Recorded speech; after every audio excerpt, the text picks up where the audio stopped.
How's it going, guys, and welcome to another episode. So it is January 17th and I'm over at Rice Sports Medicine here to see my physio Tommy. So I've been experiencing a few niggles over the past couple of weeks just due to training load, and with Hyrox coming up in about 5 weeks, I want to make sure that I'm well equipped and prepared for it. So Tommy's going to check in. He's going to do a biomechanical assessment as well, just to see how my body's performing under load. And yeah, guys, I'm going to take you along with what he recommends for me to do moving forward to ensure that I'm in the best possible shape. So this is Tommy, my physio.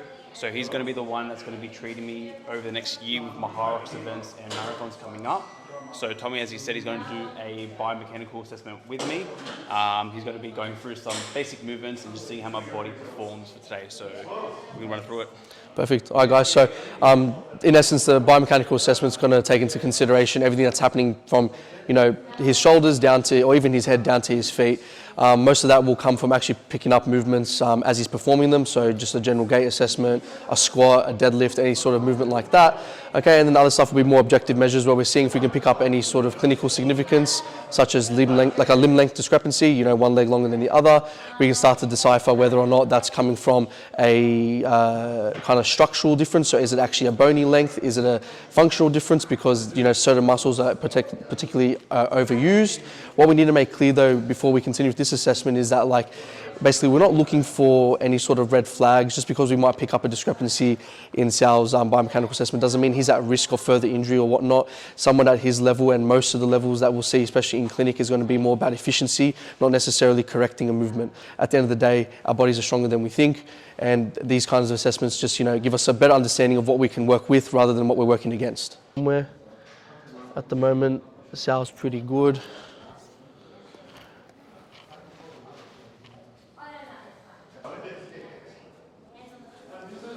Any pain? More restriction on my right Yeah, side. do you feel that? Yeah.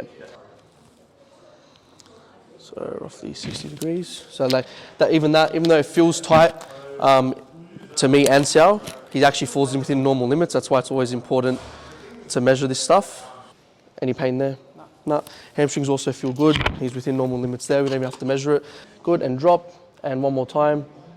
And drop. Good. So now with the gait assessment, basically from here, we'll start to see what is happening from his head down to his toes. We'll look at him from the front view, so an anterior view, we're looking from a lateral view, we'll look at him from a posterior view. We'll see if he has anything that might stand out, like a forward head posture, rounded shoulders, maybe I don't know if anyone can pick up, but there's maybe a slight external rotation on the right side as he walks. His toes are slightly out. Sal has mentioned before that he feels that your right side compensates more. So that makes a little bit of sense now. We can see off onto the side, if you want to come around here, veteran, that he doesn't get as much knee extension on the right side as he does on the left. When we look at the front, we can see and confirm that we are getting a slight more external rotation on the right side. Yeah, that's opening up more. Yeah, which it is. We have a decent amount of supination though, so we're not really dealing with any sort of pes planus or a flat foot type. If anything, if we kind of look at his kneecaps, we're seeing maybe on the left side, there's a little bit of tibial torsion. That patella is kind of, internally rotating just slightly. But basically, today will be about, seeing how we make him more efficient. He's got nothing to quote unquote fix. It's more so, can we get him at his best performance for Hyrox? So now we move on to the next part of the biomechanical assessment, which is finally assessing Sal through some compound movements. The best staple we've got is a squat. It's going to entail multiple joints in the body, including the foot, ankle, hip, knees, and then especially the lower back as well. Just do a squat, don't overthink it. Your most comfortable stance, then from that point on, we'll start seeing what we can see and adjust you that way.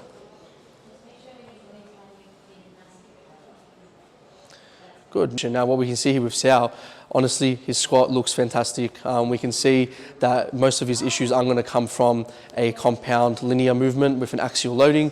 It's going to come from more dynamic movements, running, lunges, fireman carries. When we saw him when he was walking, he was getting that external rotation at the hips. We can still see now that they're fairly even. We're not getting that tibial torsion on the left knee because he's able to control it and use these muscles. So if I was Sal, basically before I would go into any sort of functional movement pattern, as in that's a bit more dynamic, like fireman carries, which he's farmer carries, which he's complained about in the past. doing a squat like this where it actually opens up the hip and gets these muscles activated would be a good warm-up. And then we probably find that he has less kind of discrepancies in his movement. So we can still see here, there's still that internal rotation of the left knee, but far less than the first video we looked at. And we've got to understand that he's being loaded. Sal's complained about his right, oblique area being activated more, but we can see now it looks fairly even. Now, could that have been to do with the warm-up of the squats? Yes, or could it have been that he's now conscious about it? We don't know. Point of the story is that you can see now that with the right, guidance and understanding these little movement patterns, you can start making your movements more efficient, and that's what Sal's doing right now. Sal, did that feel better? Yeah. Yeah. I feel good. Yeah. It's not feeling a restriction on my right side, which I was experiencing Yeah. before. Good. Overall feeling pretty good. Perfect. So guys, that's a basic biomechanical assessment that doesn't, require much equipment at all. Yeah. And how, you guys can move into, your own assessments with your own health providers, okay, and know what you're looking for and hope that you're getting the best results out of your assessments. That way, your training gets better, your injuries are better rehabbed. But there'll be more stuff to come in the future. Yeah. But this is a good first step for Sal as he prepares for his event, and hopefully we teach you guys some more stuff in the upcoming future. Yeah, guys, so you're definitely going to be seeing a lot more of Tommy over the course of a couple of months and year leading towards all these endurance-based sports. So looking forward to working alongside you, Tommy, and hopefully you can fix any issues that come along the way. Likewise. Yeah, beautiful. All right, good morning, guys. So this is the day after the clip that you saw yesterday, which means that it is Saturday, the 18th of January, which also means we are 6 weeks away from the Hyrox event. I'm currently on my way to one of the Run Club pop-up events, which is in Penrith today. So it's currently 6:30. The run starts at 7 o'clock. So make my way down there. It's a bit cloudy, overcast. It was raining for a bit, so not the best weather. But nonetheless, we're going to be getting it done. So this entire week was a deload week for me, which I'm not sure if you guys are aware of. Essentially, a deload is you giving your body an opportunity to rest and recover after an accumulative fatigue that's been built up during your training. So essentially, it's just like when people say when you're dieting, you should have a diet break. So there's got to be a point where you're putting a lot of stress and strain onto your body, onto your mind, and this deload acts as a reset. So essentially how I do my deload is I'll reduce down my volume based on what I was already doing. So example, if I'm running 50 kilometers per week, I'm going to be running maybe 20 to 25 kilometers for that week. If I'm bodybuilding and I'm pushing myself to failure, I'm going to go and aim for a pump sensation. Okay, so that's essentially my form of a deload. Some people take more days off the gym. It just depends on the individual and I guess how their body usually responds after a deload. But essentially the whole point of a deload is once you're out of the deload, once you're back in the following week to your usual routine and your training, you should be good. You should feel good. Your mind, your body, your recovery. So far, I'm feeling all right. It was definitely a time that I needed a deload. Last week, I was experiencing a lot of tightness around my shins and ankle area. I don't know if I'm experiencing minor shin splints or not, but essentially this deload came at a very good time. So I ran about 8Ks so far this week. Usually on Fridays I'll run another 5 to 10Ks, but I walked yesterday. And today I'm just gonna see how my body feels, how my shins feel. I might go for a light jog, or I might even just go for a walk again, just to make sure that my body is well rested and recovered for next week moving forward. So I thought now would be a great time to speak further about what I do for work, a bit more into depth, and I guess what I'm doing moving forward regarding, I guess, the Run Club and other things I've got planned. So I've been a PT for the past 7.5 years. I work predominantly face-to-face with clients in Western Sydney and Southwest Sydney. I'm also a nutritionist. I've been a nutritionist for the past 3-4 years now. But essentially, I've got a bulk of my clients that are face-to-face. The rest of my clients are online using my app and my programming that I provide for them. And I also started the run club about a year ago, actually. So essentially, I started my running journey in September 2023, and I was running once per week every Wednesday at Ramsgate with another run club called the Sydney Run Club.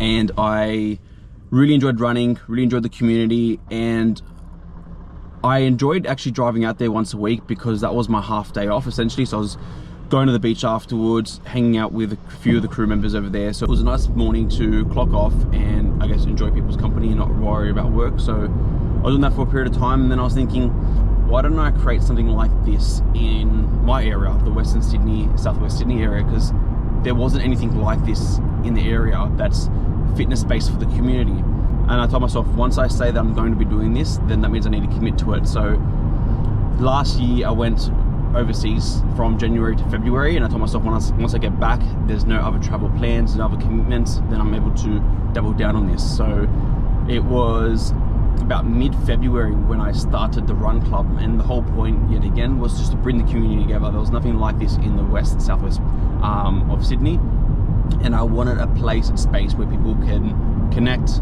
they can grow, they can exceed their personal expectations and become better each and every day. And I'm a huge advocate of doing things together, growing together to become better, and that was exactly what I wanted to create. So I was really fortunate with the success of the run club, and it's been going on week in, week out, every single day, every Friday, rain, hail, or shine. And this is what I mentioned last week regarding being consistent. Whether it's raining, whether you're tired, whether you're injured, just show up, not even just for yourself. Now you're showing up for the community to make sure they understand that this place and space of the run club is available for them every single week. So I was doing that for the past year, and my goal moving forward for this year is to expand the run club. And essentially my goal for 2025 for the run club is to expand the location of the runs. Not everyone can make it to the Friday 5:30 a.m. run, just due to distance and time. So the goal is to have these running events at different days, different locations, and hopefully ran by different members of the community that also share the same ambition, drive, and mission for the community. I'm also starting a Hyrox club, but I'm calling it the Sydney Hybrid Club. So yet again, I started Hyrox probably about 3 months ago. I started diving really deep into understanding what Hyrox is, and I guess embodying their training into my workouts, and I really enjoy it. And I know that this is a sport that I will stay in and around for the next couple of years at least. And just how I am, if I commit to something, I want to make sure that I give it 100%. And I told myself, well, I've got the run club, why don't I leverage that into the Hyrox club, the hybrid club? So I announced the hybrid club this week, and I will be hosting my first hybrid event, Hyrox event, in about 3-4 weeks, which is February 15th. I've collaborated with a gym called X2166 in Canleyvale that have a huge facility. They've got heaps of equipment based around the Hyrox training. They're Hyrox affiliated as well, which means that we're actually able to call it a Hyrox workout, a Hyrox event. So it's exciting. No one has done anything like this I'm aware of in Sydney. They've done a lot of Hyrox classes within their facility, especially the group fitness gyms, especially the group class gyms, but nothing as big as I'm looking to make it. So I'm super excited. It's going to be our first event, so it may be a bit scrappy, but you're only going to improve from there. So I'm super excited, a bit nervous, but it's one of those things where if you enjoy it, if you're passionate about it, nerves are fine, nerves are good. But yeah, so we'll see how that goes. So another reason why I started the run club was because I wanted to push myself, for me to become better and for me to end up in the direction I'm looking to head towards. I need to get comfortable at public speaking. I need to get comfortable at talking to the camera. So it was a way of pushing myself the deep end and allowing myself to swim, essentially. I've effed up heaps of times when it came to speaking at these run club events, but they're all just bumps along the journey. I know that I've come a long way since then, And I think the biggest thing that I learned was just trying to be present in the moment. I kid you not, I had a script that I wrote up a week before each run event, and I would save it as my screensaver, and every single day, every single moment that I had, I would revise this script, because I tried to control as much as I could in the moment to calm me down, calm down my nerves. And although it helped, when I lost track of what I was supposed to say next, I froze. I was so strict with my script where I had no flexibility. So there was plenty of moments where I froze.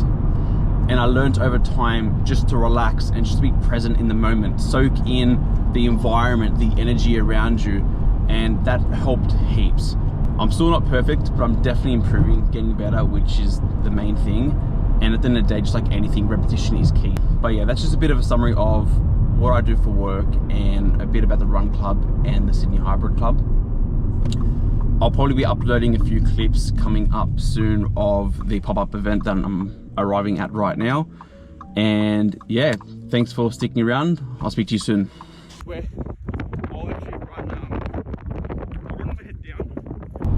Alright guys, so now heading back home from the pop-up run that I just hosted. I didn't record anything besides the clip that you just saw of me running over the bridge. I was just running with a mate of mine, and we were just chatting, getting deep into conversation, and I was around other Run Club members as well, and it was good to socialize with people that I haven't met before. We went out for coffee afterwards, and then I caught up with an old friend, and one of the topics that we spoke about was the importance of sleep and recovery to fuel your performance, to fuel your cognitive function, to prevent plateaus. And this is, I guess, it correlated with what we were talking about beforehand regarding the importance of deload. Last year, I didn't prioritize sleep. I didn't prioritize recovery. My mentality was, by me working 7 days per week, by me working more hours, by me getting less sleep, that would help me professionally with my career. However, it actually had a negative effect. I was having a lot more brain fog. I was less focused. I was less motivated to do work. And after reading a few books and listening to a few podcasts regarding the importance of sleep recovery, I realized that I was actually doing more harm than good to my mental health, as well as my professional business as well. So I set a goal for myself this year to rest and recover more. And two things that I've put into place is prioritizing to get 7.5 hours sleep per night. Beforehand, last year, I was averaging between 5.5 hours and 6.5 hours, because I thought the less sleep I get, the more I work, that hustle mentality, that I'm going to be more productive. However, it had the negative effect. So I'm prioritizing to get around 7.5 hours sleep per night, and that's in correlation with the sleep cycle, ensuring that I am getting deep sleep and good REM sleep. And I'm also going to make an effort to not work 1 day a week. So every Sunday is the day off. I don't want to touch work. I want to focus on just doing things that I enjoy, socializing with friends, cooking, going to golf, whatever it is. Just a day that I can truly reset. I feel like that's going to help me a lot, which may mean that I do have to get a bit more workload done during the week. However, I feel like by me having a bit more of a constrained time to get work done, I'm actually going to be a lot more productive. And this is also another thing that I learned. There's a difference between being busy and being productive. Everyone wants to brag on about how busy they are, how much money they earn. And it's more of a status thing, it's an ego thing, where how productive are you in that day? And I prefer to be the guy that works 4 hours in a day and gets everything done, rather than dragging out my workload for a whole day, for a whole week. And I feel like I was busy, I was very busy all of last year, but I feel like I wasn't productive, and I really want to change that. And I feel like that's going to help free up a lot more time for myself to do things that I really want to enjoy, reading books, socializing, spending time on hobbies. And I think that's what I want you guys to try and prioritize as well. Where in your day can you free up time to focus on these things that's going to help better you personally and professionally?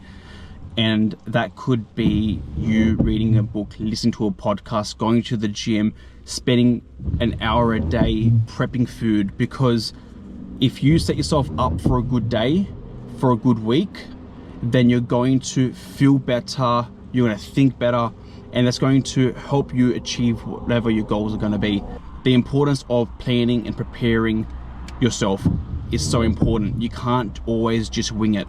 You need to make sure that you prep your food for the week to ensure that you got time, because you're going to be finishing work late and you don't have time to cook, and that's just going to lead to you snacking. That's going to lead to you getting fast food. And as the saying goes, if you fail to prepare, you are preparing to fail.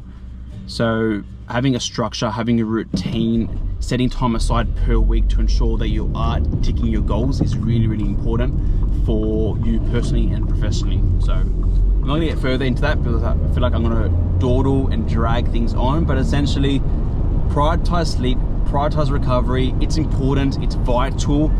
Not everyone can function off 3, 4, 5 hours sleep. Get your good quality sleep, 7 to 8 hours, even 9 hours some people need, and ensure that you are being productive throughout the day as well. Stop procrastinating. That hour that you are scrolling on social media could be that hour that you're going to the gym, that you could be prepping your meals, that you could be reading a book to bettering yourself. We all feel shit, we all feel sluggish, we all kick ourselves for not doing things, but it just takes one small thing to change that habit and that routine that's negative, that's pulling you back. So focus on one task ahead. If you feel like that you're getting terrible quality sleep, if you're going to bed at 11 o'clock at night, then go to bed at 10:45 the week after that, and 10:30 the week after that as well. You can't just jump from 0 to 100 trying to go to bed at 9 o'clock p.m. It's just not going to work that way. So focus on making minute changes over a prolonged period of time, and you're going to have an astronomical change and impact to your goals and to your quality of life. So that's all for today's video. It's probably going to be the end of this episode as well. So if you're here, listen to me ramble. Thanks for sticking around. Hope you enjoyed this content. Hope you're enjoying the series towards the road to Hyrox. And if you enjoy this style of content, like, subscribe, share it around. And yeah, guys, I'll see you in the next episode.